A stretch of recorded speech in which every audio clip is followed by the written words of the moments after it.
E aí, pessoal, tudo bem? Eu sou a professora Débora, professora de Ciências da Rede Municipal de Teresina, na escola Marcílio Flávio Rangel. E por conta da pandemia, nós estamos aqui com esse modelo de aulas remotas, certo? Então, por isso que vocês estão me vendo por aqui. Bem, mas vamos pular a parte das apresentações, que eu quero fazer uma pergunta para vocês. Vocês já pararam para pensar, para perceber como os seres vivos são organizados? Não? Pois na aula de hoje nós vamos aprender isso e muito mais, então vem comigo!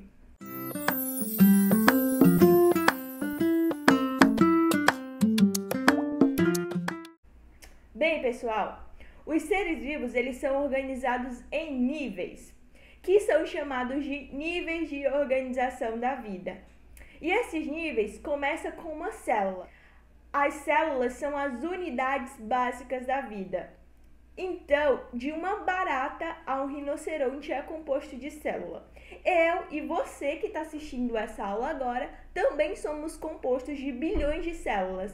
Então, é como se as células fossem os tijolinhos e nós fôssemos a casa. Para eu construir uma casa, eu não preciso de tijolos? Pois é, então as células são como os tijolos.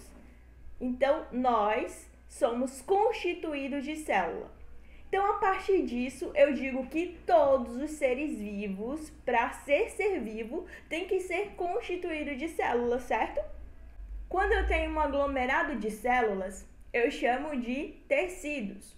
Então, os tecidos são várias células unidas que desempenham determinada função. Como, por exemplo, o tecido muscular, o tecido que compõe os nossos músculos, certo? É um tipo de tecido, tá? Que reveste os nossos músculos, que fazem parte dos nossos músculos. Outro exemplo de tecido é o tecido cartilaginoso, por exemplo. Tecido que tem aqui, ó, na pontinha do nosso nariz, nas nossas orelhas. É um tipo de tecido também, certo? E se esse tecido se aglomerar e desempenhar uma determinada função, eu tenho um órgão. Então, órgão são conjuntos de vários tecidos que desempenham uma determinada função. Exemplo de órgão, professora. Como, por exemplo, o nosso coração. Ele é um órgão. Os nossos rins, os nossos pulmões e por aí vai, certo? E vários órgãos associados formam os sistemas. Em um conjunto de sistemas associados, eu digo que eu tenho um organismo. Como, por exemplo, eu e você. Nós somos organismos compostos por sistemas, tá bem? Bem, mas se eu tenho vários organismos da mesma espécie juntos, eu digo que eu tenho uma população. E aqui, pessoal, eu abro um parêntese para vocês entenderem o que é da mesma espécie, tá certo?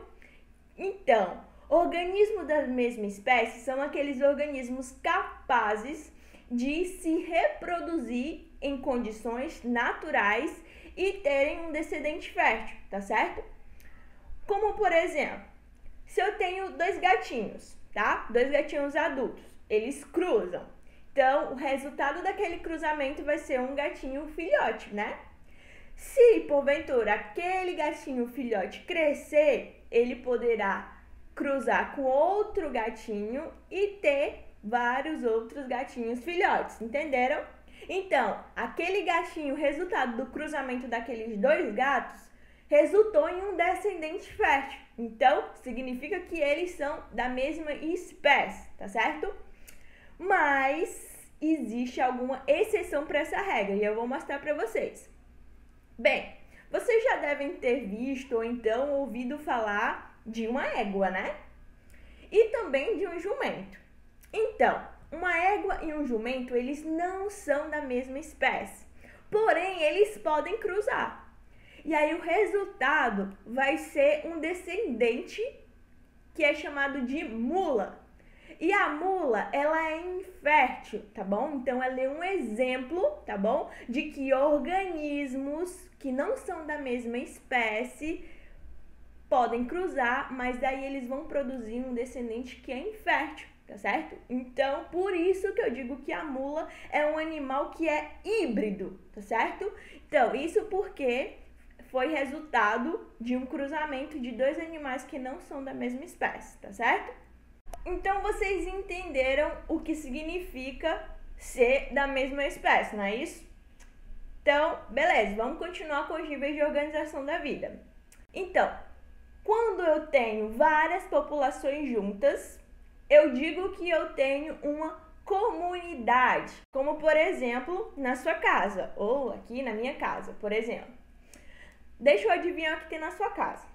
Pode ter seu pai, sua mãe, seu avô, sua tia, sua irmã, não sei quem mora com você, mas provavelmente tem animais, gatinhos, cachorros, plantinhas. Então, vocês concordam comigo que são várias espécies diferentes juntas? Sim, né? Porque nós temos os humanos, né? Seu pai, sua mãe, seu tio, sua avó, humanos.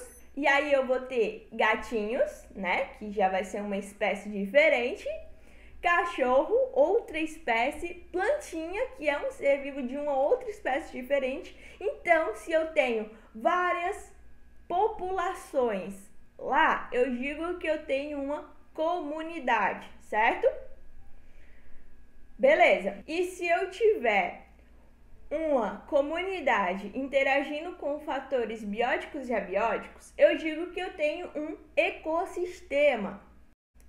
Mas aí você deve estar se perguntando, o que raios é fatores bióticos e abióticos, professora? Eu não entendi nada. Calma que eu vou já explicar. Biótico vem de bio, e bio significa vida, não é isso? Então, fatores bióticos são aqueles fatores que têm vida, os seres vivos, tá certo? E fatores abióticos, a é um prefixo de negação, não, tá? Então, abiótico não tem vida, certo?